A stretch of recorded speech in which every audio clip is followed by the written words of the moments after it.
nuestros ojos, se acerca su venida, se oyen ya los pasos del rey que se aproxima. Tanta ley aún nos queda, denunciar a pueblo y gente que Jesús está volviendo, victorioso y esplendente. Pronto vendrá, Cristo muy pronto vendrá,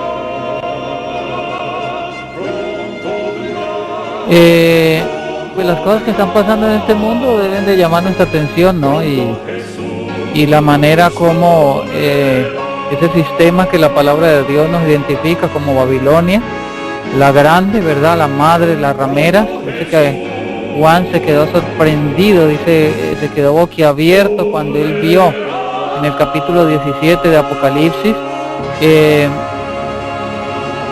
versículo 5, el versículo 6, dice así: y vi a la mujer embriagada de la sangre de los santos y de la sangre de los mártires del Señor Jesucristo, y cuando la vi, dice Juan, quedé maravillado con grande asombro. Esta es una palabra muy interesante, ¿no? O un conjunto de palabras muy interesantes. Él dice que cuando él la vio, es decir, él utilizó o tuvo una experiencia sensorial, y en esa experiencia lo que utilizó Dios para impresionar la mente de Juan fueron los ojos, ¿verdad? Bueno, de esto hemos hablado muchas veces a través de esta cadena y no pienso hoy redundar en lo mismo, pero es interesante notar que él utiliza los ojos en esta ocasión, ¿no? Dice que cuando la vi, y el ver, el contemplar ese espectáculo tan deplorable y tan bajo, el contemplar ese espectáculo tan sangriento, causó en la mente de Juan un shock, causó en la mente de Juan un golpe, ¿verdad? Un golpe triturador que, dice él, la única forma en que puede expresarlo él en medio de la visión es que dice que quedó maravillado, quedó asombrado, y no maravillado de cualquier maravilla, sino maravillado con gran. Y esa palabra gran pues nos muestra que el espectáculo que él estaba viendo fue un espectáculo cual nunca jamás él había visto. Las profundidades, ¿verdad? Las profundidades de Babilonia, las profundidades de la sinagoga de Satanás, de la silla de Satanás, del sistema del enemigo, de cómo el enemigo entramparía en los últimos días al pueblo, al mundo entero, y pretendería también entrampar al pueblo de Dios, de cómo Satanás trataría pues de echar en la bolsa al mundo entero, ¿verdad? Nosotros vemos una amplificación, por así decirlo, de este versículo en el capítulo 18 del mismo libro de Apocalipsis y el versículo número 23. El capítulo 18 de Apocalipsis, el versículo 23, nos amplifica desde otro punto de vista y con otro tipo de palabras el mismo hecho, y nos dice así: y luz de candelabro o luz de candelero no alumbrará más en ti. Es la sentencia que el ángel está dando a Babilonia. Y voz de desposado y desposada no se oirá más en ti. Es decir, en el sistema babilónico se acabará la vida social, que es algo por lo cual hoy suspira el mundo entero, ¿verdad? Se acabará la vida social, y lo que Cristo dijo cuando advirtió que estarían casándose y dándose en casamiento de una o de otra manera. Yo no sé cómo el Señor lo vaya a hacer, pero Él sabrá en su infinita misericordia, amor y sabiduría cómo lo va a terminar, porque ese tipo de matrimonios ya no van a existir. Algo va a suceder en este planeta Tierra, las calamidades, esa piedra como de molino que dice el versículo número, dice el versículo número 4, y oí otra voz del cielo que decía: salid de ella, pueblo mío, porque no seáis partícipes de sus pecados, y para que no recibáis de sus plagas. Dice que así mismo, versículo 2, clamó con fuerte voz diciendo: caída es Babilonia la grande, y es hecha habitación de demonio y guarida de todo espíritu inmundo y todo y albergue de toda ave sucia y aborrecible. El versículo 21 nos dice: y un ángel fuerte tomó una piedra como una gran piedra de molino y la arrojó en el mar, diciendo, esto era una comparación de la caída de ese sistema, diciendo: con esta violencia será derribada Babilonia, aquella gran ciudad, y nunca más será hallada. Hermanos, Dios va a intervenir en este planeta Tierra. El Eterno va a causar, hermanos, una conmoción tan grande, una constipación tan grande. El mundo, la tecnología, todo el desarrollo tecnológico que nosotros conocemos hoy como tecnología, todo esto va a caer cuando comiencen a caer los juicios de Dios, cuando vengan las copas de la ira que van a ser derramadas en este planeta Tierra. Toda la energía, las comunicaciones, toda la educación falsa, toda la falsa medicina, todas estas cosas van a caer por completo, hermanos. Y en ese momento es que el ángel dice, ni voz de desposada ni de desposado se oirá más en ti. Ahora va a adentrarnos en algo interesante, que es una contemporización de lo que sucedía en Babilonia. Es decir, nos va a mostrar, el ángel nos va a mostrar lo que sucedía en Babilonia. Y dice, ¿por qué? Porque tus mercaderes eran los magnates de la tierra. Los magnates de la tierra, los ricos, los millonarios. Yo tuve la oportunidad, hermanos, antes de servir a Dios de tiempo completo, hace varios años ya atrás de mi vida, tuve la oportunidad de trabajar en el área de la construcción. Fui empresario de la construcción y tuve la oportunidad de desarrollar muchos proyectos interesantes. La construcción es interesante porque pues actualmente la construcción ha sido totalmente igual que todos los otros aspectos y ámbitos de trabajo mundial, pues ha sido industrializada, por así decirlo, al tanto de que unos pocos son los dueños de todo y otros son los que construyen y otros son los que habitan, pero a la final todo el beneficio se lo llevan los mismos. Así que es parte también, hermanos, es parte también de lo que Apocalipsis 18 y las mercaderías de Babilonia nos muestra. Si nosotros vamos, por ejemplo, a el versículo número, allí en Apocalipsis 18, versículo número 12, comienzan todas las mercaderías, y nosotros vemos que en el 12 nos dice plata, piedras preciosas, perlas, lino fino, púrpura, seda, escarlata, madera olorosa, todo artículo de marfil y todo artículo de madera preciosa, de bronce, de hierro y de mármol. Aquí se mencionan prácticamente entre 3 y 4 rubros o 4 necesidades básicas que el ser humano tiene hoy, ¿verdad? La primera son los recursos naturales, la segunda son las modas, las vestimentas. Babilonia dicta las modas y las vestimentas del mundo, cuando nos dice lino fino, púrpura, seda y escarlata. Y cuando entra o se adentra a toda madera olorosa y todo artículo de marfil, todo artículo de madera preciosa, de bronce, de hierro y de mármol, nos está hablando precisamente del área de la construcción, del área de la edificación. Si nosotros vamos, por ejemplo, al libro de Génesis, el capítulo 10, vamos a encontrar que eso no es ningún misterio, puesto que Nimrod y sus secuaces, que fueron los primeros constructores de las ciudades con éxito, y debo de decir con éxito, puesto que no son los primeros constructores de las ciudades, puesto que ya Caín anteriormente había pretendido desarrollar un sistema citadino, pero no fue tan exitoso como el sistema citadino de Nimrod y Semiramis y todos los de Babilonia, ¿verdad? Génesis 10 y 11. Ellos se volvieron expertos constructores. Si nosotros vemos, por ejemplo, el logo de la masonería, el logo de los Illuminati, vamos a encontrar que es un compás. Ellos utilizan también mucho la albañilería, es decir, ellos, uno de los símbolos de la masonería, de hecho la palabra masón quiere decir albañil, ¿verdad? Que significa constructor. Ellos utilizan mucho lo que acá en Colombia se conoce como palustre, un palustrín, una palita pequeña que se utiliza que utilizan los albañiles para construir.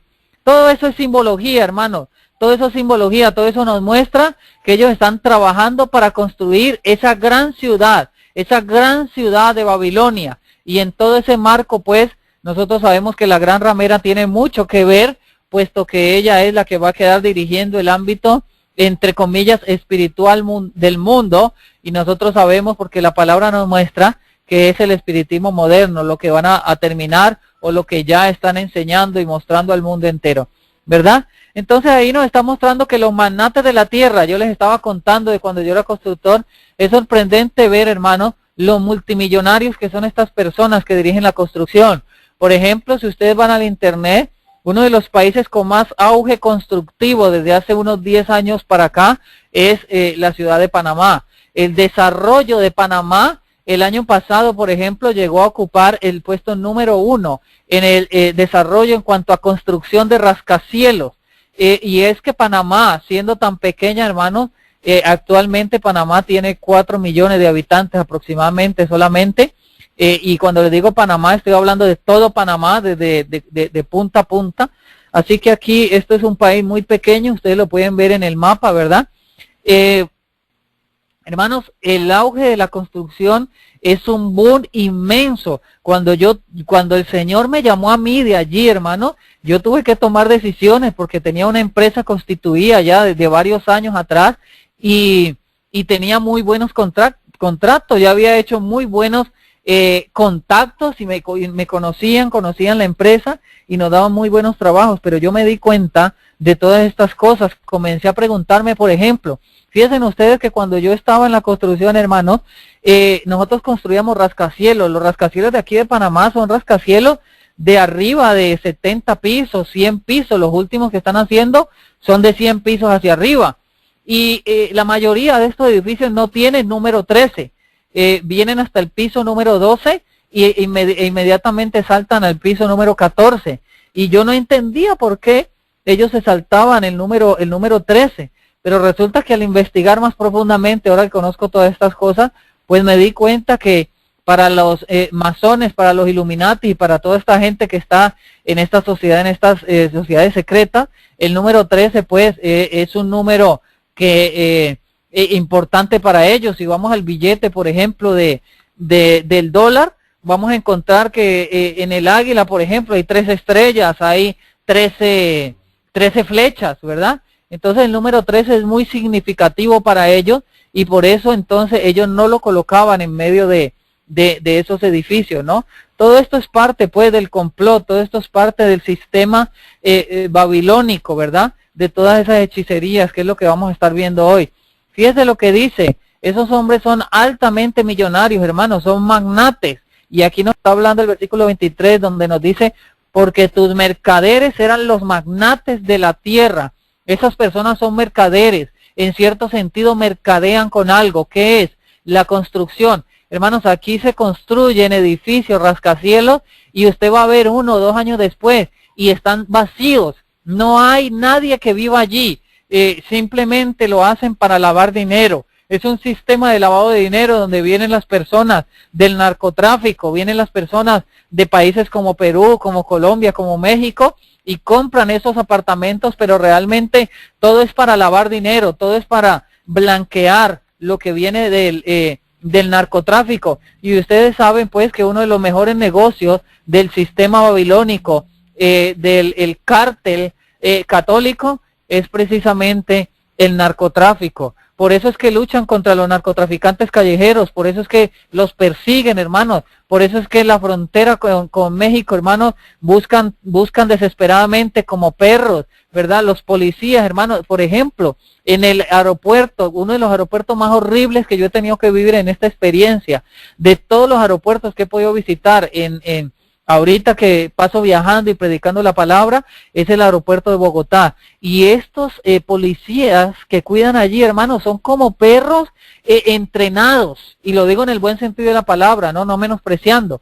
Pero estas personas, hermanos, no te pueden ver solo porque te caen enseguida. A ver, usted para dónde va, a ver sus documentos y acompáñenos. Y te llevan allá, te requisan absolutamente todo, te sacan rayos X. Es una cosa sorprendente la lucha, entre comillas, que los gobiernos han desempeñado contra el narcotráfico, y al final ellos son los que se quedan con esa droga porque eso nunca lo desaparece. Si se encuentran 10 toneladas, queman para hacer la fantomima, queman una tonelada y los otros 9 ellos lo comercializan. Y nosotros sabemos entonces que todo eso es parte de las mercaderías del sistema babilónico que nos está señalando aquí el versículo 23. Pero ahora yo quiero adentrarme en algo interesante. Sigue diciendo el versículo 23, porque por tus hechicerías fueron engañadas todas las naciones. Note usted que el ángel, la revelación del Señor Jesucristo está diciendo, está marcando que por esas hechicerías de Babilonia fueron engañadas todas las naciones. Las hechicerías de Babilonia, hermano, lo que hay en este sistema es un hechizo que hechiza, que adormece, que dopa al mundo entero y que lo está llevando a subirse en el tren de la perdición que Elena White vio en el libro Primeros Escritos y en el libro Historia de la Redención, donde quien conducía ese tren era nada más ni nada menos que el enemigo de las almas. Así pues, que en la sentencia que se da, se le dice a Babilonia que por tus hechicerías fueron engañadas todas las naciones. Esa palabra hechicerías es muy amplia, ¿verdad? Es muy contundente, es muy interesante. Y podríamos pasar todo el tiempo escudriñando sobre ella en la palabra de Dios, pero no quiero hoy centrarme exactamente en el ámbito extenso que nos podría abrir la palabra hechicería. Quiero enfocarme solamente en un hecho, porque quiero ir desarrollando el tema en ese foco, ¿ok? Así que mírenlo, quiero comunicarles lo siguiente. La palabra hebrea para hechicería, según el capítulo 18 y el versículo 23 de Apocalipsis, la palabra hebrea para hechicería es la palabra netzach, N-E-T-S-A-K-J, ¿ok? Netzach, que significa, escuchen lo que significa esta palabra, significa blanco o meta, ¿ok? Objeto brillante a la distancia hacia la cual se viaja, como por ejemplo un faro en el medio de la oscuridad, ¿verdad? Yo no sé cuántos de ustedes han viajado en el mar en la noche, ¿verdad? Pero no se ve absolutamente nada, a no ser que haya un faro, que haya una luz que te vaya guiando, pero no se ve, a 2 metros ya uno no ve absolutamente nada. Pero la palabra netzach significa objeto brillante a la distancia, o sea, algo que te guía, una meta, un blanco hacia el cual tú quieres ir. También significa eterno, fuerza, significa gloria, significa permanecer, perpetuamente, perpetuo, siempre, o victoria. Todas estas palabras son sinónimos de la palabra netzach, es decir, eso es lo que significa la palabra hechicerías en este versículo 23. Y esto es muy interesante que nosotros lo comentemos, porque cada uno de estos sinónimos, noten ustedes que son interesantes, hermano. Cuando nosotros vemos lo que el enemigo trató de hacer en el cielo, por ejemplo, fue perpetuar su rebelión. Saben ustedes que estoy preparando unos temas para una campaña que tengo en un lugar llamado, es en el Perú. Tengo que viajar dentro de un par de meses en el Perú. Estoy haciendo unas investigaciones para unos temas que estoy desarrollando allí y voy a tratar algunos temas de agricultura, ¿ok? Y cuando me fui a Génesis, y cuando dice que Dios creó al hombre y lo puso en el huerto para que lo labrara y para que lo guardara, las dos palabras allí, hay una que se llama guardar, hay una que se llama labrar y otra que se llama guardar. La palabra guardar es interesante, uno de los significados de guardar es el que me da el comentario bíblico adventista de ese versículo, se lo recomiendo que lo lean, el comentario bíblico adventista del capítulo número 2 y el versículo número 8 de Génesis.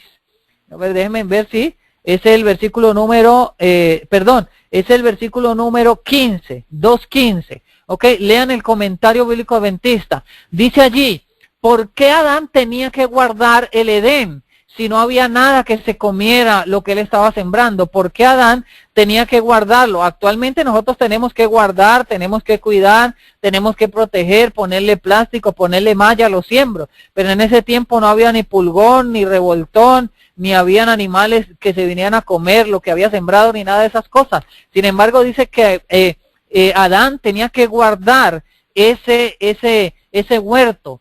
Y la respuesta es porque ya había caído Satanás y ellos habían sido advertidos de que un enemigo ártero había descendido y su principal objetivo, uno de sus objetivos principales era precisamente la agricultura. ¿Por qué la agricultura?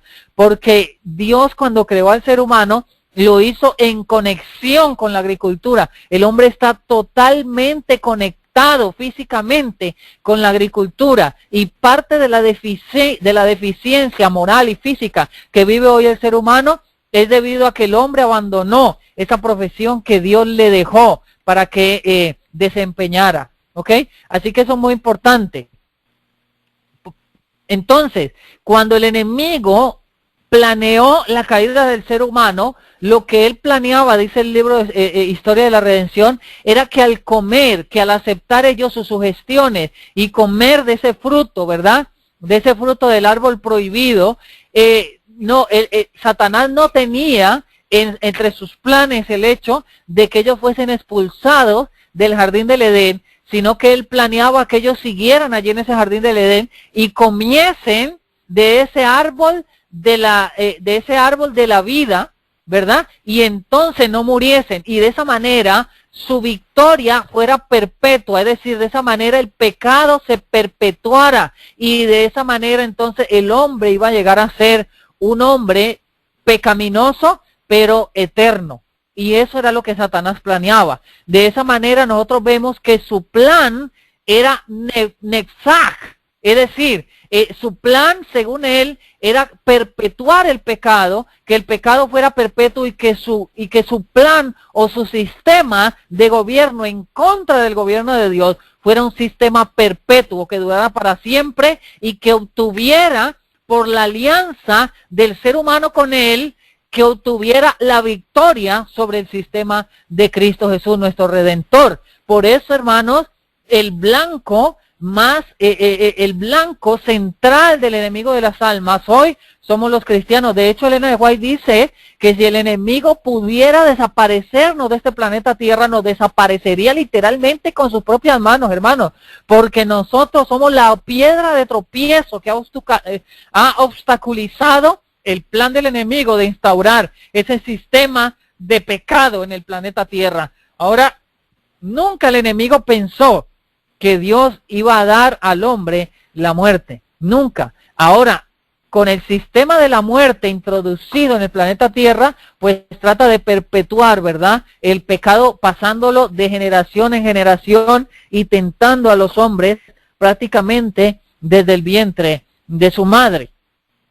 Así que nosotros encontramos que este sistema que nos está dando Apocalipsis 18:23, donde nos marca y dice que por tus hechicerías fueron engañadas todas sus naciones, es ese sistema que buscaba perpetuar, ¿verdad?, el pecado, esa hechicería que el enemigo buscaba perpetrar, y que busca el enemigo actualmente mantener el objetivo central de los Illuminati, del sistema católico romano, del sistema de los de todas las élites, de toda la sociedad actualmente, llegar a un nuevo orden mundial, llegar a instaurar un sistema. ¿Saben ustedes, hermanos, que estaba estudiando algo muy interesante con respecto a el sistema solar, a los asteroides y los planetas, ¿ok? El ser humano, desde hace aproximadamente unos 50 años, la élite ha estado invirtiendo desde que se hizo el viaje a la luna. El ser humano comenzó a soñar con la conquista del espacio, y quizás esto suene un poco, no sé qué palabra utilizar, quizás ilusionista podría decir, tal vez de programa de ciencia ficción, no sé, pero ustedes lo pueden investigar. Es algo científico que yo se lo estoy declarando, pero ustedes lo pueden investigar tranquilamente en internet y se van a dar cuenta de que es así. El ser humano comenzó a viajar al exterior de nuestro planeta con el fin de conquistar a otros planetas, y los ojos fueron puestos inicialmente en la luna.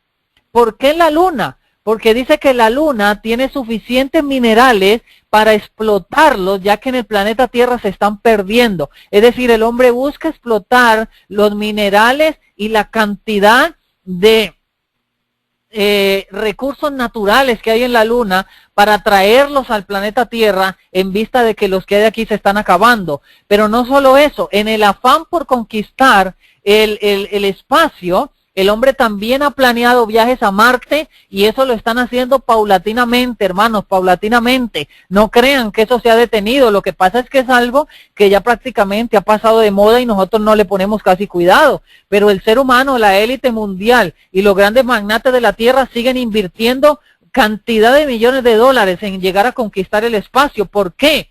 Según estudios desarrollados actualmente, se han dado cuenta que los asteroides que pueden llegar a medir el tamaño de la Tierra son ricos en agua y tienen oxígeno, es decir, tienen las facultades para que el hombre pueda desarrollar vida. Y en estos asteroides lo que se pretende hacer es como unas estaciones en las cuales llegue el ser humano, esté allí por durante un tiempo y luego siga más hacia arriba, hacia la conquista de otros planetas, con el fin de, cuando sea necesario, abandonar este sistema o este planeta Tierra más bien, donde nosotros moramos, pues Rockefeller, Carnegie y todos estos grandes banqueros saben, hermanos, que los recursos naturales se están agotando. Así que uno de los proyectos que tiene la élite es la conquista del espacio. Investíguenlo, se lo dejo de tarea para que ustedes lo investiguen y se van a dar cuenta de que lo que estoy hablando en este momento es de mucho peso y de mucho valor. También, por ejemplo, hay muchos magnates que están invirtiendo desde hace muchos años en lo que es encontrar el desarrollo o la respuesta para la vida eterna. ¿Ok? Y eso lo están haciendo a través de una ciencia que se llama la eugenesia. Yo tengo que conversarles, estoy actualmente desarrollando algunas investigaciones con respecto a la eugenesia, que no es nada más ni nada menos que lo que inició Hitler allá en la guerra, cuando ellos peleaban, ¿verdad? O más bien trataban de esclavizar a las razas inferiores, y ellos comenzaron a desarrollar estas tecnologías. Lo único que en ese tiempo pues eran mucho más precarias, actualmente son muchísimo más refinadas y actualmente pues han cobrado nuevos nombres, ¿ok? Así que a través de esto hay magnates que están pagando millones de dólares para que sus cuerpos sean congelados y mantenidos allí, para cuando se encuentre la respuesta a la eternidad, que se está haciendo a través de la manipulación genética que el ser humano está haciendo hoy a todo tipo de genes. Por ejemplo, hace 3, 4, 5 años, en el 2012, que crearon cabras que botan, además de que dan leche, también tienen genes de araña y dan telas de araña. Ustedes pueden investigarlo. Actualmente tenemos salmones también que, alterados genéticamente, se reproducen, ¿verdad? Y están listos para la olla o para la paila en la mitad del tiempo que está un salmón normalmente. Un salmón normalmente está en 3 años, está listo ya, desarrollado. Pero estos salmones alterados genéticamente en 1 año y medio están listos ya. Así que todas estas cosas ustedes deben de conocer mucho más que yo. Son las que está promoviendo todo el sistema babilónico, y es parte de las hechicerías de Babilonia, ¿verdad? Porque el blanco, la meta o el objeto al cual ellos quieren llegar es a perpetuar, a inmortalizar el pecado. Lógicamente nosotros sabemos que quien está instaurando esto, quien está tratando de empujar estas tecnologías, es el enemigo de las almas, que busca incansablemente pues burlarse de Dios y sacar a Dios de la escena. Esto es lo que según la profecía llegaría a ser Babilonia, ¿verdad? Babilonia llegaría a perpetrarse o trataría de perpetrarse, ¿verdad? Pues nosotros nos muestra la profecía de Daniel 2, que justamente cuando ellos estén tratando de hacer todas estas uniones y de desarrollar todas estas tecnologías, dice, una piedra del cielo no cortada con mano romperá, dice, quebrará, desquebrajará todos sus planes y acabará con todo su sistema de mentiras y de engaños y de hechicerías. Muy bien, ahora quiero darle un vuelco a nuestro estudio, porque quiero adentrarme en algo muy interesante, que es el cuerpo de nuestro tema en esta noche. El relato inspirado nos dice que por tus hechicerías. Muy bien, como yo les decía hace un momento, la palabra hebrea ahí es nexach. Para llegar a ese blanco, para llegar a conseguir esa meta, o para llegar a hechizar al mundo entero, ¿ok? Y conducirlo hacia donde ellos quieren conducirlo, necesitaban llegar al control de la educación. Nosotros ya vimos ese tema. Creo que en varios temas lo hemos comentado, ¿verdad? con respecto a la educación. Pero la educación es interesante, pues es el medio número uno, ¿ok? Que sabe la élite mundial que debía controlar para tratar de llevar al mundo entero a que esté hechizado y llevarlos a los siguientes pasos. Las escuelas o la educación fue instituida por Dios desde el Edén. Por ejemplo, cuando Dios creó a Adán en el Edén, creó un Adán perfecto, ¿verdad? Perfecto, pero Adán no era completo. Adán era perfecto, pero no era completo. Para poder que Adán fuese completo, necesitaba el proceso educativo. Y ese proceso educativo que Adán necesitaba, precisamente lo iba a adquirir y lo comenzó a adquirir cuando Dios le dijo: de todo árbol plantado en el huerto podés comer, pero no tocarás, no comerás del árbol que he puesto en el centro del huerto, ¿verdad?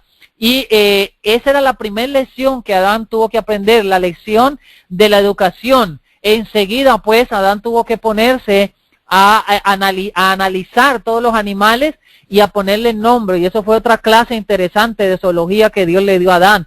Sentado allí en ese pupitre, ¿verdad? Y frente a una pantalla más viva que Animal Planet y la tecnología de los últimos televisores, Adán, pues, comenzó a colocarle el nombre a cada uno de esos animales. La tercera lección que Adán tuvo que aprender, ¿ok?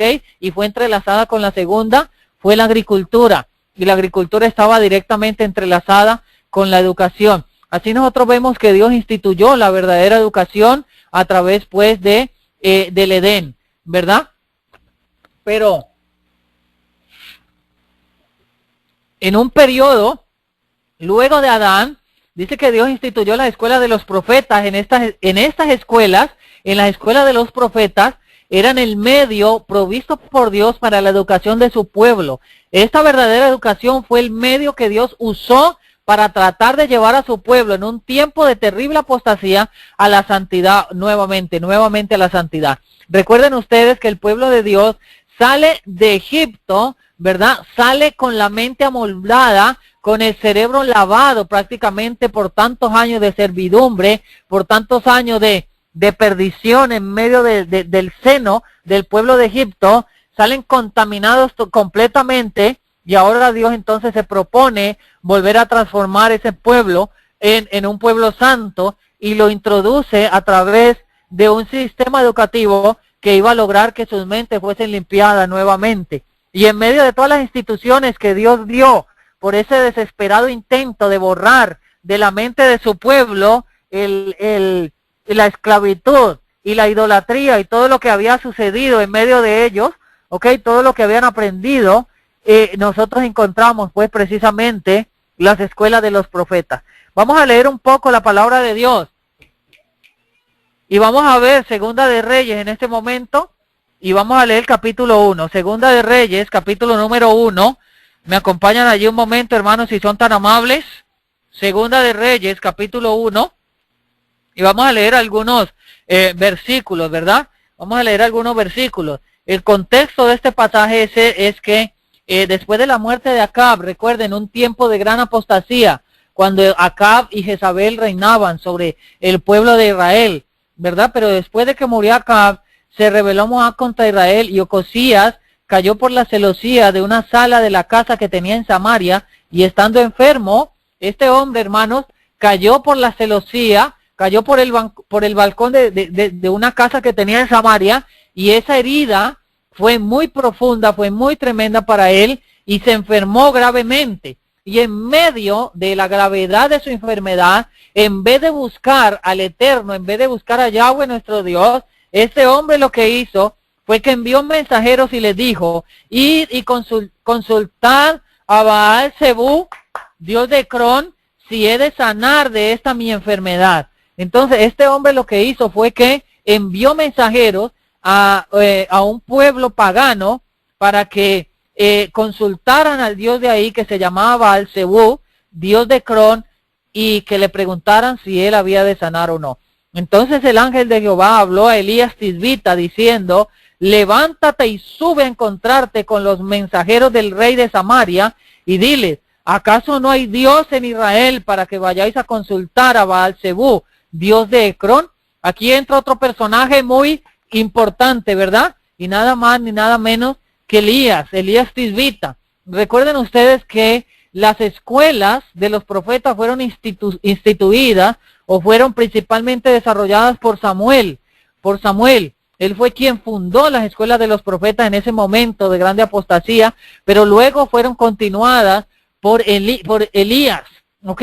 Y en este momento estamos precisamente en Elías, y ahorita vamos a ver algo interesante. En este momento, pues, Elías se aparece a los mensajeros y le dice, ¿acaso no hay Dios en Israel para que vayáis a consultar a Baal-Zebú, dios de Cron? Por tanto, así dice Jehová, del lecho del que subiste no descenderás, antes morirás ciertamente. Y Elías se fue. Cuando fueron los mensajeros, pues, a dar el mensaje al rey, él preguntó que quién era ese y que cómo estaba vestido. Y ellos se lo describieron, que tenía un varón, versículo 8, un varón velludo y ceñía sus lomos con un cinto de cuero. Entonces él les dijo, ya sé quién es Elías Tisbita, ¿ok? Allí encontramos pues que Elías se apareció y le dio el mensaje al rey, ciertamente morirás. Después del versículo 15 vemos que el ángel se apareció a Elías Tisbita después de los mensajeros del rey que lo estaban llamando, y el ángel de Jehová dijo a Elías, desciende con él, no le tengas miedo. Desciende con él, no tengas miedo. Y él se levantó y descendió con él al rey. Y le dijo, así dice Jehová, por cuanto enviaste mensajeros a consultar a Baal-Zebú, dios de Cron, ¿acaso no hay Dios en Israel para consultar en su palabra? Por tanto, no descenderás del lecho en que subiste, sino que de cierto morirás. Hermano, una de las cosas que había en medio de las escuelas de los profetas, uno de los desarrollos en los cuales, o de las prácticas, por así decirlo, o uno de las materias que se veían en las escuelas de los profetas, era la educación para que los profetas fueran médicos misioneros, ¿ok? Así nosotros encontramos que ellos sanaban a muchas personas, los profetas eran respuesta a muchas personas, y muchos venían a encontrar o a tratar de buscar la respuesta para sus quebrantos de salud en medio de la respuesta que Dios había dado para la salud de las naciones en ese tiempo. Y vemos aquí que este rey, en vez de ir a consultar a los profetas de Dios, el verdadero Dios, nuestro Padre Celestial, mandaron a consultar a los profetas de Baal-Zebú. Era una gran apostasía, era algo terrible lo que Ocosías había hecho, más de eso el ejemplo de un rey rebelde, ¿verdad? Que tenía que dar ejemplo a un pueblo. Imagínense en el ejemplo que este hombre estaba dando al pueblo de Israel. Era una apostasía terrible. Por tanto, la sentencia fue, del lecho en que estás no descenderás, sino que de cierto morirás. Allí entonces vemos la respuesta. El versículo 17 nos sigue diciendo, y murió conforme a la palabra de Jehová que había hablado a Elías, y reinó en su lugar Joram, en el segundo año de Joram, hijo de Josafat, rey de Judá, porque Ocosías no tenía hijos. Los demás hechos de Ocosías no están escritos en el libro de las crónicas de los reyes de Israel. Y aconteció que cuando quiso Jehová alzar a Elías en un torbellino al cielo, Elías venía con Eliseo de Gilgal. Escuchen de dónde venía Eliseo, de dónde venía Elías. Venían de Gilgal. Y este dato es muy importante porque allí nos señala la principal escuela de los profetas. En Gilgal había la escuela número 1 de los profetas, ¿ok? Y dijo Elías a Eliseo, versículo 2, quédate ahora aquí porque Jehová me ha enviado a Betel. Y Eliseo dijo ahora, vive Jehová y vive tu alma que no te dejaré. Y descendieron pues a Betel. En Betel había la otra escuela de los profetas, una segunda escuela de los profetas, que por cierto eran escuelas estilo Madison, es decir, eran puestos de avanzada donde tenían todo lo necesario para la verdadera educación. Tenían agricultura, tenían salas de terapia, tenían obra médico-misionera, trabajaban por las necesidades de los demás, ¿ok? Allí tenemos la segunda escuela. El versículo 3 dice, y saliendo Eliseo y los hijos de los profetas que estaban en Betel, le dijeron, ¿sabes que Jehová quitará hoy a tu Señor de sobre tu cabeza? Y él le dijo, sí, yo lo sé, pero callad. Estos hijos de los profetas del versículo 3 eran los estudiantes de esas escuelas de los profetas. El versículo 4 nos dice, y Elías le volvió a decir, Eliseo, quédate aquí ahora porque Jehová me ha enviado a Jericó. Y él dijo, vive Jehová y vive tu alma que no te dejaré. Y vinieron pues a Jericó. Y los hijos de los profetas que estaban en Jericó vinieron a Eliseo y le dijeron, ¿sabes que Jehová quitará hoy a tu señor de sobre tu cabeza? Y él respondió, sí, yo lo sé, callad. Allí vemos, hermanos, la tercera escuela de los profetas, el tercer puesto de avanzada. Y Elías le Elías le dijo, versículo 6, te ruego que te quedes aquí, porque Jehová me ha enviado al Jordán. Y él dijo, vive Jehová y vive tu alma, que no te dejaré. Fueron pues los dos. Y vinieron 50 varones de los hijos de los profetas y se pararon enfrente a lo lejos, y ellos dos se pararon junto al Jordán. Tomando entonces Elías su manto, lo dobló y golpeó las aguas, las cuales apartaron uno a un lado y el otro al otro, y pasaron ambos en seco.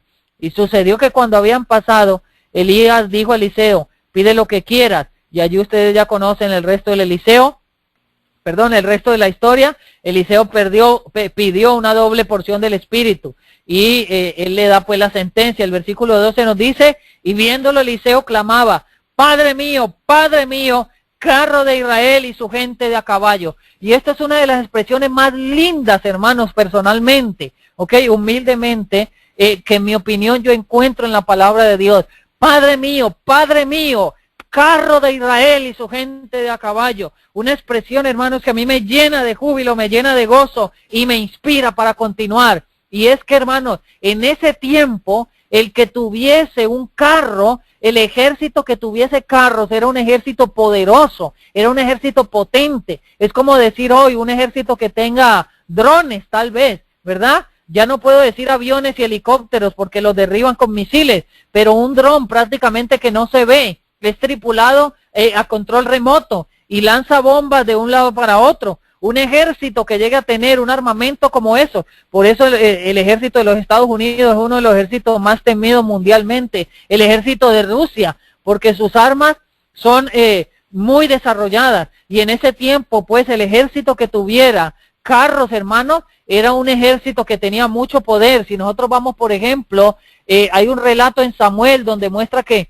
el pueblo de Israel no limpió, no derrotó a los demás pueblos paganos que tenía que derrotar. Dice que esos pueblos se fortalecieron y consiguieron carros y vinieron y derrotaron a los israelitas. ¿Por qué los carros eran tan significativos en ese tiempo? Porque los carros, hermanos, eran sencillamente un gran poderío militar. Una flota de carros era un poderío militar muy considerable. Los carros en sus ruedas inclusive tenían algunos chuzos, yo no sé cómo le dicen, pero eran como lanzas, como cuchillos que sobresalían en la rueda, y cada vez que el carro rodaba, esos cuchillos también daban vueltas, y todo lo que tocaban, lo picaban y lo deshacían, eran cuchillos muy filosos. Así que el ejército que tuviera carros, hermanos, era un ejército muy potente, muy poderoso. Y Eliseo le clamó a Elías diciéndole, Padre mío, carro de Israel. Y no solamente carro de Israel, no solamente el poder de la infantería de los carros de Israel, sino también su gente de a caballo. Es decir, ese solo hombre, lo que estaba diciendo Eliseo ahí, era que ese solo hombre era igual, era semejante a una gran flota, a un gran ejército. Hermanos, qué tremendo, qué completa esa declaración. Y eso es lo que el mundo entero debería de decir de cada uno de los siervos de Dios en este tiempo en que estamos viviendo. Padre mío, carro de Israel y su gente de a caballo. Ellos deberían de encontrar la respuesta en nosotros, tanto física como espiritualmente, hermanos. Qué tremendo, qué profundo. Y es precisamente lo que Dios pretende hacer en cada uno de nosotros a través de la unción de su Espíritu Santo. Cuando venga el Consolador, cuando venga el Espíritu de Dios y sea derramado sobre los siervos de Dios, hermanos, seremos un ejército no solamente cargado de sabiduría, sino también cargado de potencia, y vamos a ser imbuidos con una fuerza sobrenatural que nos llevará a correr, hermanos, a la velocidad del rayo y de la luz, así como corrió Felipe cuando fue arrebatado y el eunuco no le vio más. Así, hermanos, seremos arrebatados cuando esa unción de ese Espíritu Santo, así como Sansón tomó las puertas, hermanos, de la ciudad y las llevó al hombro él solo, unas puertas que no podían sino entre 20 hombres tal vez o tal vez más. Sansón la levantó solo con su mano. Asimismo, Amén. bajo la unción del Espíritu Santo, también el pueblo de Dios hará esas enormes proezas. Y entonces el mundo clamará, Padre mío, carro de Israel y su gente de a caballo. Qué tremendo, hermanos. Para eso necesitamos una preparación, hermano, una preparación potente en medio de la educación que el Eterno pues mostró que nosotros deberíamos de tener. Muy bien. En esas escuelas, una de las materias principales era la medicina. Se enseñaba a los estudiantes a no depender de los dioses de Cron, sino a depender completamente de Jehová, Yahweh, Dios de Israel. Y aquí hay algo muy interesante que yo tengo que mencionar, y precisamente es el foco central del tema esta noche. Noten ustedes que Ocosías envió a consultar al dios de Cron porque tenía una necesidad, y la necesidad era sanidad. Estaba enfermo porque se había caído, se había golpeado y tenía una llaga grande que lo estaba matando, y envió pues a preguntar allá. Si ustedes ven la biografía de Eliseo, después de que Elías fue arrebatado en el carro, vamos a encontrar que la vida de Eliseo es muy similar a la vida de Cristo. A mí me encanta mucho una declaración que nosotros encontramos precisamente allí en el comentario de Segunda de Reyes, el versículo 9 al 15. Los que tienen la Biblia de comentario me pueden acompañar. Es una declaración muy profunda, ¿ok? Que nosotros haríamos muy bien en meditarla. Noten ustedes, creo que tal vez la hemos mencionado aquí un par de veces en temas anteriores. Dice así: poder unido con tierna compasión. Eliseo recibió una doble porción del Espíritu que había descansado sobre Elías. En él, en Eliseo, el poder del Espíritu de Elías se unió con la dulzura, la misericordia y la tierna compasión del Espíritu de Cristo. Y noten ustedes, hermanos, que es algo muy importante, ¿ok? Yo no voy a adentrar ahorita a comentar esto porque a pesar de que es muy importante, no es mi tema en este momento. Pero en Elías se manifestó algo que no se manifestó tan fuerte o tan profundo en Eliseo. Elías se convirtió en un médico misionero. Elías desarrolló experiencias como médico misionero y comenzó inmediatamente a trabajar como médico misionero, mostrándole, enseñándole a los hijos de los profetas, a los estudiantes, técnicas como por ejemplo la que nosotros encontramos allí mismo en Segunda de Reyes, ¿verdad? Cuando estaban cocinando para todos, y dice que cocinaron una parra que era venenosa, ¿verdad? Y decían, hay muerte en la olla, hay muerte en la olla. Y Eliseo pues solucionó el problema que tenían en ese momento. Todas esas eran las cosas que nosotros vemos que Eliseo se especializó en hacer. Por ejemplo, cuando vino Naamán a buscar, ¿verdad?, sanidad en medio del pueblo de Israel, Eliseo le recetó que fuese y tomase baños en el río que tenía lodo. Ese lodo era vida, ¿verdad? Nosotros hoy conocemos que en el lodo hay vida, y que sería muy saludable para nuestro cuerpo enterrarnos, ¿verdad?, en una tumba de barro, enterrarnos por una media hora allí, y eso va a liberar, va a sacar muchas toxinas de nuestro cuerpo. Y precisamente eso fue una de las cosas que Eliseo y muchos otros aspectos de la obra médico-misionera que desarrolló Eliseo. Muy bien, pero esto no es la excepción, es decir, Dios no solamente mostró este plan para el pueblo de Israel antaño, también cuando los adventistas del séptimo día fuimos levantados por Dios, después de 1844, Dios reveló el mismo plan para que el pueblo lo ejecutara, para que el pueblo caminase a través de él. Por ejemplo, déjenme mostrarles algunas cosas interesantes. La salud que se practicaba en el siglo XIX, ¿ok?, era muy interesante. Los que tenían dinero, por ejemplo, no solo engullían grandes cantidades de alimento, eran glotones y lo comían a un ritmo rápido y sin medida, sino que también casi todo lo que comían era poco saludable, es decir, no había conocimiento de una alimentación sana.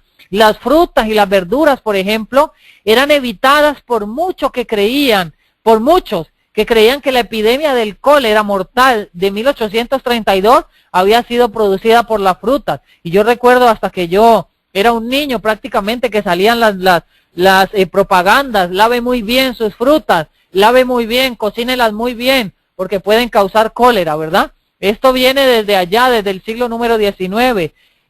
Muchos sospechaban que las frutas y las verduras habían dañado a los niños especialmente. Por ejemplo, los hábitos de baño tampoco eran satisfactorios.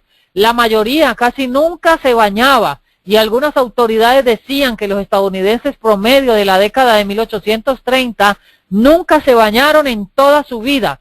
Hasta 1855, por ejemplo, la ciudad de Nueva York tenía solo 1.361 bañeras para sus 629.904 habitantes. Y en 1882, solamente el 2% de los habitantes tenía agua en la casa. Imagínense ustedes estas estadísticas tan alarmantes. Hoy nosotros diríamos, uy, qué tremendo, ¿no? Pero fíjense ustedes, la ciudad de Nueva York tenía solo 10.388 inodoros interiores en 1855 y la filtración de las letrinas era demasiado grande.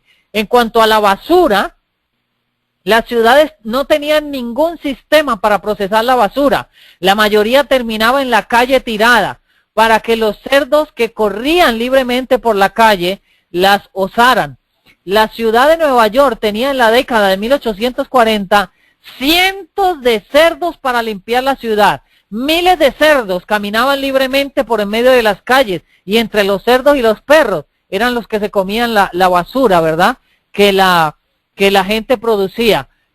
Vale la pena mencionar que la era industrial aún no había comentética que nosotros tenemos hoy, así que la mayoría de la basura era orgánica. Me imagino entre todos los animales pues se encargaban de comerla, pero imagínense la situación precaria de salud que se vivía en ese tiempo, en 1840, precisamente en ese momento. Dios levanta al pueblo adventista como respuesta sanitaria al mundo. Si los adventistas nos hubiésemos ceñido por ese plan maravilloso que Dios nos había mostrado, hermanos, hubiésemos llegado a ser un espectáculo al mundo, hermanos, un espectáculo al mundo. En la década de 1900, por ejemplo, los caballos depositaban más de 1.100 toneladas de estiércol y 227.000 litros de orina diariamente en los Estados Unidos. Oh, estas son estadísticas interesantísimas. Un hospital en la década de 1840 era el último lugar, el último recurso al cual una persona pensaría en visitar. Era un lugar donde prácticamente la gente iba a caer muerto. La gente de dinero hacía que los médicos la tratasen en su casa. Y esto es una costumbre, pues, que aún es muy practicada, ¿verdad? Entre la gente que tiene los recursos o dinero, ¿verdad? Por ejemplo, los médicos usaban el término consución para señalar cualquier enfermedad que no sabían curar. Ese era el término que utilizaban ellos para señalar cualquier enfermedad de la cual no conocían. La medicina, por ejemplo, en el nordeste de los Estados Unidos apenas gateaba en pañales. La mayoría de los remedios y las ideas referentes a la salud hundían sus raíces en la ignorancia y la superstición. Los médicos, muchos de ellos eran peluqueros, adolecían de una deficiencia alarmante de preparación profesional. Una minoría tenía una preparación formal, pero la mayoría usaba métodos y recetaban medicinas que mezclaban la superstición con la ignorancia. Por ejemplo, el aire de la noche era dañino y peligroso según ellos. Por tal razón, se cerraban las ventanas y las puertas de todas las casas. Otro supuesto enemigo de la salud era el sol directo, y muchos hogares se mantenían a oscuras día y noche, cubiertos con gruesas cortinas para que el sol del día no entrara y el aire de la noche no penetrara tampoco. A mediados del siglo XIX, el promedio de la vida en los Estados Unidos era de menos de 39 años de edad. La grasa y la carne de cerdo se habían convertido en el plato nacional y algunos médicos de la época recetaban fuerte soplo de humo de tabaco en el oído para tratar de aliviar los dolores de oído. Existían dos escuelas en ese tiempo populares que dominaban el pensamiento de la época en lo relativo a la medicina. Una de ellas era la escuela del doctor Gallup, ¿ok? La escuela del doctor Gallup, que insistía en que las enfermedades eran el resultado de mucha sangre en el cuerpo. En otras palabras, para curar el cuerpo, esta escuela argumentaba que era necesario sacarle la sangre a la persona hasta que la fiebre desapareciese. Fue así como los médicos, yo no sé si ustedes conocen, pero están los anales de la historia, fue así como los médicos, entre comillas, mataron a George Washington, quien fuera el primer presidente de los Estados Unidos. Llegaron a la conclusión de que el presidente tenía mucha sangre en el cuerpo y comenzaron a sacársela. Le sacaron casi 1 litro de sangre antes de que él falleciera. ¿Por qué yo les estoy hablando todas estas cosas, hermanos? ¿Y qué relación tienen con Apocalipsis 18 y el versículo número 23, que fue nuestra lectura bíblica? Porque aquí nos está diciendo que por tus hechicerías fueron engañadas todas las naciones. Hechicerías también es un sinónimo interesante de la palabra fármaco, que significa también en griego la palabra farmacia, en griego significa fármaco, ¿ok? Entonces está entrelazado. Los fármacos están entrelazados con las hechicerías de Babilonia, y era precisamente todo un sistema que Satanás trataría de instaurar en este planeta Tierra para tratar de adormecer, de dopar y de controlar las mentes de los seres humanos y de quebrantar las conciencias del mundo entero. Eventos de los últimos días, ¿ok? En los últimos días nos dice el Señor Jesucristo a través del sermón profético, Mateo 24, leemos el versículo 7, donde Él nos muestra algo interesante. Mateo capítulo 24 y versículo número 7 nos dice: porque se levantará nación contra nación y reino contra reino, y habrá primero hambres, segundo pestilencias y tercero terremotos en muchos lugares. Noten que él utiliza la palabra pestilencia, utiliza la palabra pestes, pandemia, enfermedades, ¿ok? Precisamente lo que estaba sufriendo en ese momento Ocosías, una enfermedad. ¿A quién fue a consultar Ocosías? ¿A quién estamos nosotros yendo a consultar hoy en medio de nuestras enfermedades? ¿A los dioses de Cron o al Dios eterno, al Dios de Israel, nuestro Padre Celestial? ¿A quién estamos nosotros yendo a consultar hoy? Cuando tenemos un dolor, ¿corremos inmediatamente ante los hechiceros de bata blanca, ante los farmacéutas, o corremos inmediatamente, como dice Santiago, a los ancianos, para que la oración del justo, que puede mucho, sea escuchada por el cielo y sea entonces la persona sanada por el Dios de Israel? Cristo lo mostró, hermanos, a través del versículo 7, y nos marcó que en los últimos días habría muchas pestilencias, es decir, habría muchas enfermedades, y estas enfermedades abrirían un marco interesante de trabajo para el mundo, o no para el mundo, sino para el pueblo de Dios que quisiera trabajar para Él, que quisiera seriamente, hermanos, desarrollarse en el ámbito espiritual como un médico misionero para trabajar por el Maestro. Fue precisamente la vida de Cristo, el trabajar por la humanidad doliente, por las necesidades, por el enfermo, por aquel desvalido. Fue la vida de Cristo y fue el ejemplo de Cristo. De hecho, el ministerio de curación nos dice que Cristo dedicó mucho más tiempo a curar, a sanar, dedicó mucho más tiempo a trabajar por las necesidades del mundo, de la humanidad doliente, que a predicar, ¿ok? Así que es un muy buen ejemplo de lo que nosotros hoy deberíamos de hacer. Pero ¿cómo fue que se dio el desarrollo de todas estas cosas? ¿Cómo fue que la educación llegó a ser tergiversada, a convertirse en un hechizo que prepararía mentalmente al pueblo y al mundo entero a adentrarlo en el siguiente paso? ¿Cómo fue esta metamorfosis, ¿ok?, de la medicina? Noten ustedes que en el siglo XIX, precisamente como lo hablábamos hace un momento, mientras se daban todas estas cosas en los Estados Unidos, toda esta receta de estos médicos, entre comillas, Dios levanta un pueblo para que fuese diferente. Dios levanta un pueblo para que fuese una respuesta al mundo necesitado, una respuesta a una humanidad doliente. Y en 1863, Dios revela a Ellen White la primer visión. Dios da a Ellen White la primer visión de la obra médico-misionera de la Reforma Pro Salud. En 1865 se da la segunda visión y en ese momento, hermanos, en 1865, Elena White comienza a escribir como nunca antes respecto a la reforma pro salud y a la obra que debía de hacerse a través de ella y a través de la obra médico-misionera. Pero a la par de esto, Satanás también comenzó a trabajar y comenzó a instaurar lo que nosotros conocemos hoy como la industrialización. La revolución industrial fue un periodo histórico comprendido entre la segunda mitad del siglo XVIII y principios del siglo XIX, en el que Gran Bretaña en primer lugar y el resto de Europa continental después sufrieron el mayor conjunto de transformaciones socioeconómicas, tecnológicas y culturales de la historia de la humanidad.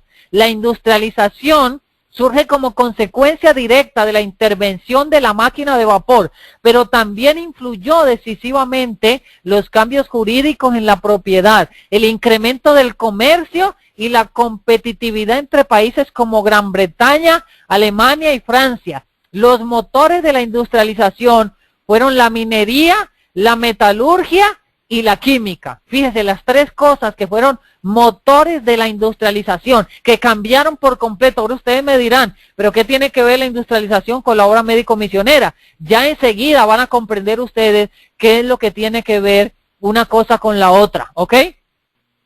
Amén. El cartel mundial de la medicina de Rockefeller, ¿ok? La familia Rockefeller y la familia de los Carnegie, que si ustedes investigan son dos de los magnates principales en el tiempo de Elena White en los Estados Unidos, que reinaron, por así decirlo, o consiguieron su poder, su poderío, alrededor del año 1900, terminando 1800 y comenzando 1900, más exactamente en 1908 se dieron cuenta que podrían ganar mucho dinero en la incipiente industria farmacéutica. Dijeron ellos, vamos a convertir la práctica de la medicina en su integridad en los Estados Unidos en una medicina farmacéutica basada en la industria petroquímica. Como ya estaban en el negocio del petróleo, pues les fue muy sencillo hacerlo. Así que desde ese momento, hermanos, la medicina cambió absoluta y totalmente, rotundamente, después de que los Rockefeller se dieron cuenta que podían ganar muchísimo dinero a través de la industrialización de la misma. De modo que encargaron un estudio llamado el informe Flexner.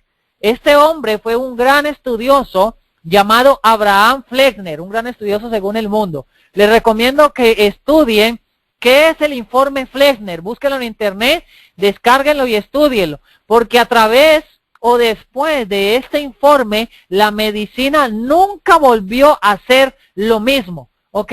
La ocupación médica nunca volvió a ser lo mismo. Y es interesante que a la par que esto se está desarrollando, Dios está dando el mensaje también a los adventistas del séptimo día. Dios está dando el mensaje de salud. Dios está dando el mensaje de los puestos de avanzada. Dios está dando el mensaje de la salida de las ciudades. Dios está dando el mensaje de la escuela de Madison. Dios está dando todos estos mensajes, hermanos, que fueron prácticamente olvidados por su pueblo. Por ejemplo, en una de mis clases de médico misionero, tengo allí los relatos donde Elena White se pronuncia en contra absolutamente del uso de cualquier fármaco en la medicina nuestra. Es decir, la medicina practicada o aplicada por los adventistas del séptimo día tendría que ser una medicina 100% natural, según el Espíritu de Dios ha mostrado a través de su palabra y de lo que ha impresionado en las mentes de sus siervos. Pero actualmente nosotros encontramos sanatorios como el de Loma Linda, como el de Battle Creek, como muchos otros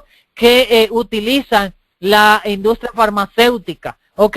Que utilizan las hechicerías de Babilonia, los fármacos de Babilonia, que se han adentrado en el sistema babilónico, cuando el relato inspirado nos está diciendo, salid, salid, salid de ella, pueblo mío.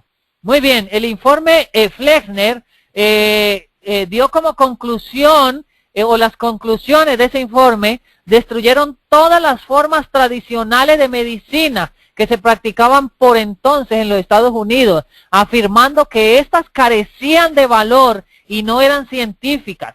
Esto fue un ataque frontal contra todas las formas de medicina tradicional para reemplazarlas con la medicina farmacéutica de los Rockefeller. Esto logró que las facultades de medicina desde entonces enseñaran únicamente medicina farmacéutica, hermanos, y esto no es de extrañarnos.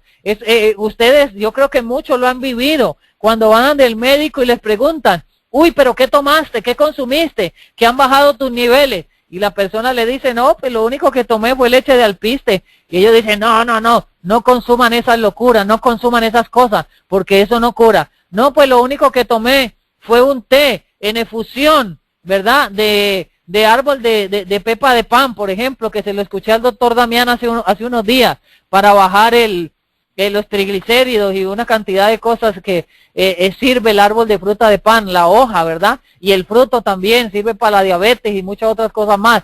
Pero uno va y le dice a un doctor entre comillas del mundo sobre estas cosas, inmediatamente lo trata uno hasta mal y lo regañan, ¿verdad? Y muchas personas dicen, no, es que el doctor me regañó porque estaba consumiendo lo natural. Y de esa manera, hermanos, la industria, el cartel, deberíamos decirle, el cartel es una mejor palabra para referirse a la industria farmacéutica, ha llegado a enterrar la medicina que Dios dejó para la sanidad de las naciones.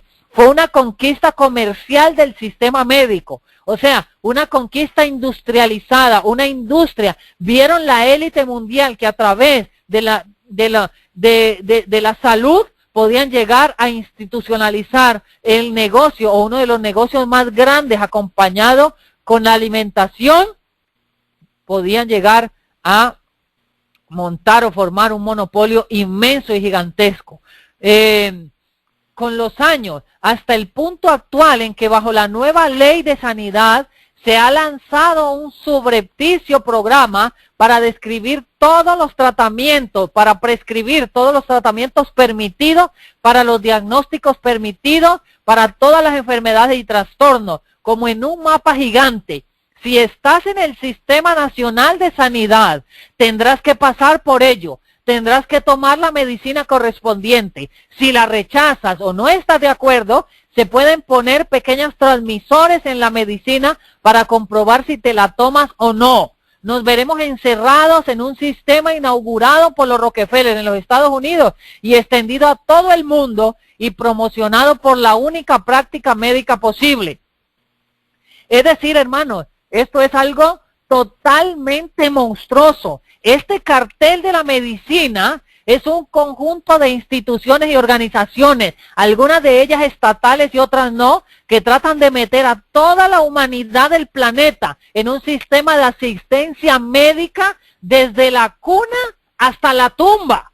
La gente será atacada durante toda su vida por productos tóxicos derivados del petróleo, destructivos y por diagnósticos innecesarios. Y lo que yo estoy diciendo en este momento, para ninguno de nosotros es un secreto, pues bien que lo estamos viendo y estamos viendo, lo estamos viviendo y estamos viendo cómo se está desarrollando. Actualmente, hermanos, esto es una cosa terrible. Desde antes que el niño nace, ya le están dando pastillas y ya le están recetando a la mamá todo tipo de fármacos para una cosa, para la otra, para la otra. Y cuando el niño nace, inmediatamente comienzan a ponerle la leche de fórmula, que realmente es otro fármaco, y comienzan a ponerle vitaminas, y comienzan a ponerle una cantidad de cosas, hermanos, que son fármacos derivados del petróleo. Y de esa manera están llegando a cumplir la agenda que a través de lo que se denomina, entre comillas, salud para ellos,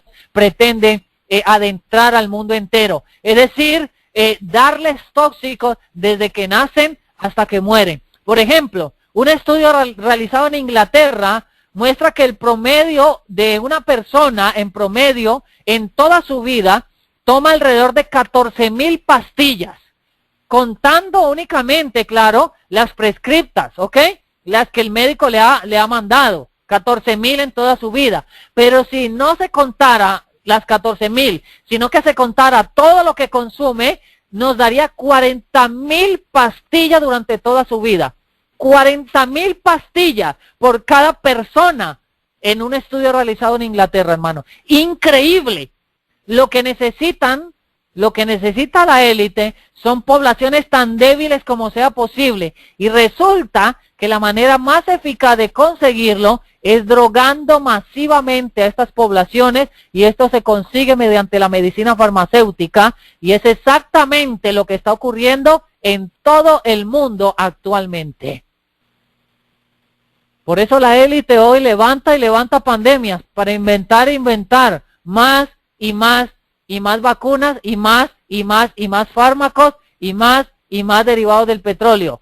¿Cómo terminará todo esto, mis amados hermanos? ¿Cómo terminará todo esto? Apocalipsis nos muestra cuál va a ser el fin de todas estas cosas. Vamos a verlo en un versículo que para mí resume el final de todas estas cosas. Apocalipsis capítulo 16, versículo número 2. Dice de la siguiente manera, Apocalipsis 16, versículo 2. Y fue el primero y derramó su copa sobre la tierra, y vino una pestilente y maligna úlcera sobre los hombres que tenían la marca de la bestia y que adoraban a su imagen. Para mí, hermanos, para mí, ¿cómo va a terminar esto? ¿Cuál va a ser el desarrollo? El final, lógicamente, va a ser lo que acabamos de leer, pero el desarrollo de estas cosas, o el por qué va a llegar el mundo que no tiene la marca de Dios, sino el sello de la bestia, a desarrollar esta enfermedad, que va a ser como un cáncer que se va a carcomer la piel de ellos, es precisamente lo que hoy están haciendo con la élite a través de los fármacos que son las hechicerías de Babilonia, y a través de la alimentación con los transgénicos y con todo lo que le están inyectando a las carnes, hermanos, que es algo sorprendente y totalmente terrorífico estudiar lo que está ocurriendo a través de la alimentación del nuevo orden mundial. Pero hermanos, esta situación, tal y como lo predijo Cristo, dice, habrán pestes en muchos lugares. Cristo nos lo anticipó allí en Mateo 24, versículo 7. Pestes en muchos lugares. El Espíritu Santo nos ha dicho lo siguiente. Noten ustedes lo que dice Evento de los Últimos Días, la página 71. En 1901, el Espíritu de Dios dijo lo siguiente: deseo deciros que pronto no habrá obra en la línea ministerial, sino únicamente obra médico-misionera. Deseo deciros que pronto no habrá obra en la línea ministerial, sino únicamente en la obra médico-misionera. Año 1901, ya el Espíritu de Dios estaba diciendo, estaba mostrando la necesidad a los adventistas del séptimo día de convertirnos en médicos misioneros para hacer una respuesta al mundo que perece por todos estos inventos satánicos de la élite mundial. ¿Cuántos hemos hecho caso al llamado? ¿Cuántos hemos hecho caso al llamado? ¿Cuántos hemos atendido a la voz del Espíritu de Dios? ¿Cuántos estamos preparándonos para atender a la humanidad doliente? El Espíritu de Dios sigue diciendo, cuando la agresión religiosa subvierta las libertades de nuestra nación, aquellos que estén de parte de la libertad de conciencia serán colocados en una posición desfavorable. Mientras tienen oportunidad, debieran por su propio bien, escuchen, no es por el bien del vecino, no es por el bien de mi hermano, por mi propio bien, mientras tengamos oportunidad, debemos adquirir conocimiento, no respecto al fútbol, no respecto a las modas, no respecto al mall, no respecto a cuánta cosa se le ocurre hoy a los negocios, no. Debiéramos adquirir conocimiento respecto a las enfermedades, sus causas, su prevención y su cura. 4 cosas que deberíamos estar aprendiendo hoy, hermano. La causa de las enfermedades en sí, la prevención de las enfermedades y la cura de las enfermedades. Continúa diciendo, y aquellos que hagan esto, por todas partes encontrarán un campo de labor. Habrán sufrientes en abundancia que necesitarán ayuda. ¿Por qué se levantarán esos sufrientes? Lo acabamos de estudiar. Lo estamos estudiando en esta noche. Ellos van a necesitar ayuda, hermanos. Muchas de estas personas serán rescatadas porque el plan que Dios dejó para rescatarlos fue precisamente la mano derecha que abre la puerta para que pueda entrar el cuerpo. No solo entre los de nuestra fe, sino mayormente entre aquellos que no conocen la verdad. 1892. Eventos de los últimos días. Página número 71. Quiero terminar en esta noche tratando de haceros un llamado a que os preparéis, cada uno de vosotros como médico misionero, a que nos comprometamos en nuestro corazón para escudriñar y estudiar lo que el Padre mostró a su pueblo para que obedezcamos lo que Cristo quiere que hagamos en este tiempo, para que atendamos a su voz. En el boletín de la Conferencia General del año 1901, la extra número 18, Elena White escribió lo siguiente: hay una gran obra que debe hacerse. ¿Cómo revelaremos a Cristo? ¿Cómo revelaremos a Cristo? Pregunta. No conozco un método mejor que emplear la obra médica misionera en conexión con el ministerio. Donde quiera vayáis, allí empezad a trabajar, interesados en los que os rodean y tienen necesidad de ayuda y luz. Podéis deteneros y predicar aquí a los que conocen la verdad. Podéis predicarles sermón tras sermón, pero ellos no los apreciarán. ¿Por qué? Porque están inactivos. Todo el que pueda salir y trabajar debe traer piedras para el fundamento, no heno, madera u hojarasca, sino oro, plata y piedras preciosas. A esto compara el Espíritu de Dios a la obra médica misionera que hoy tú y yo deberíamos estar empeñados, mi amado hermano, en desempeñar. La mano derecha se utiliza para abrir puertas por medio de las cuales pueda entrar el cuerpo. Esta es la parte que la obra médica misionera debe realizar. Es principalmente preparar el camino para la recepción de la verdad para este tiempo. Un cuerpo sin manos es inútil. ¡Uy, wow! Tremendo esto, hermanos. ¿Escucharon? Un cuerpo sin manos es inútil. Hermanos, un mensaje que no esté mezclado con la obra que Dios instituyó a su pueblo para este tiempo, dice que es inútil. Y no lo estoy diciendo yo. Está escrito, el Espíritu de Dios lo mostró desde hace muchísimos años, hermanos. Manuscrito 55 de 1901. Al dar honor al cuerpo debe darse también a las manos que ayudan, las cuales son agencias de tal importancia que sin ellas el cuerpo no puede hacer nada. Por lo tanto, el cuerpo que trata en forma indiferente a la mano derecha, negándose a recibir su ayuda, no es capaz de lograr nada. Por eso hoy, hermanos, tenemos grupos y tenemos grupos prácticamente inertes, no tienen resultados. Nos congregamos a predicarnos a nosotros mismos. Somos 10 y al año todavía somos 10 y a duras penas 11 o 12. No logramos conmover al mundo. ¿Por qué? Porque se trata de trabajar con el cuerpo, pero no estamos utilizando la mano que el Señor nos dejó. La mano. Dice que el cuerpo sin manos no es capaz de lograr nada. A todo lo largo y ancho de este país debe realizarse una obra que todavía no se ha hecho. Debe reconocerse la obra médica misionera. Los que deciden dedicarse a la obra del ministerio deben dominar bien el tema de la reforma pro salud. Los que después, escuchen esta sentencia tan aguda, mis amados hermanos, los que después de muchos años de experiencia todavía no valoran la obra médica misionera, no debieran ser nombrados para presidir sobre nuestras iglesias. No andan en la luz de la verdad presente para este tiempo. Los que aman la verdad y aprecian el tema de la temperancia en toda su trascendencia, no deben estar subordinados a un ministro que no haya prestado atención a la luz sobre el tema de la reforma pro salud.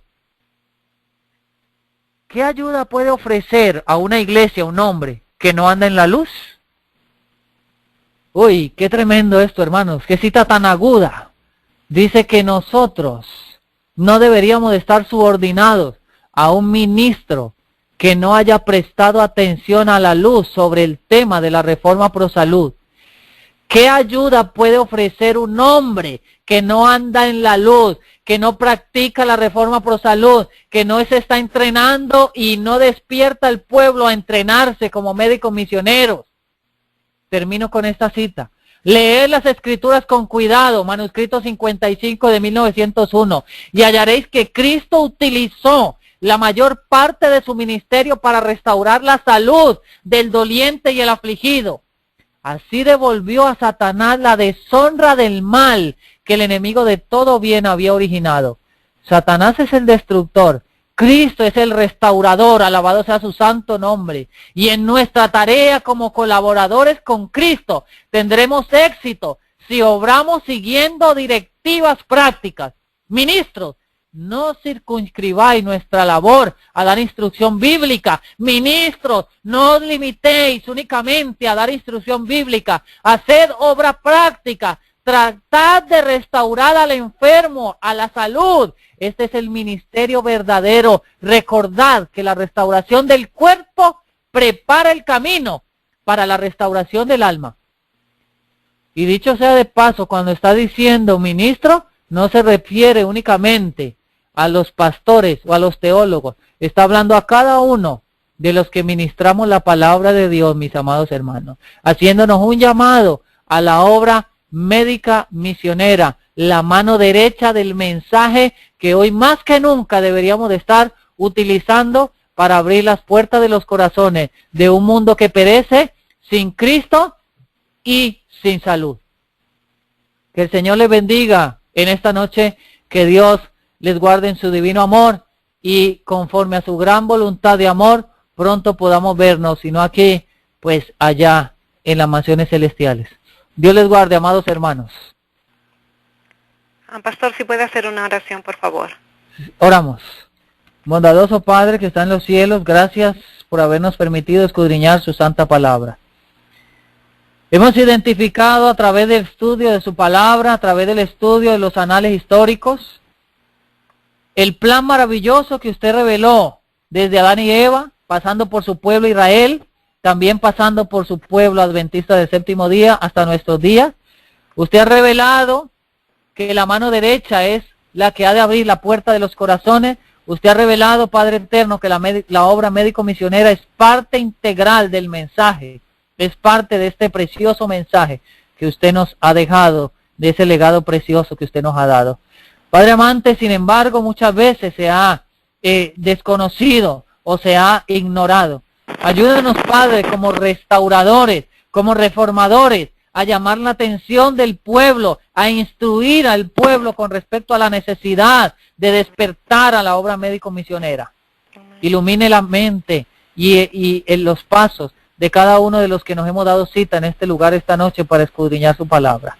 Guárdenos, Señor, en su divino amor, y que su Espíritu Santo pueda encontrar en nosotros esas vasijas, Señor, para honra, esos vasos para honra de su santo nombre, esas vasijas limpias y boca arriba, para ese derramamiento abundante pueda quedar en esta vasija, Señor. Gracias, bendito Dios.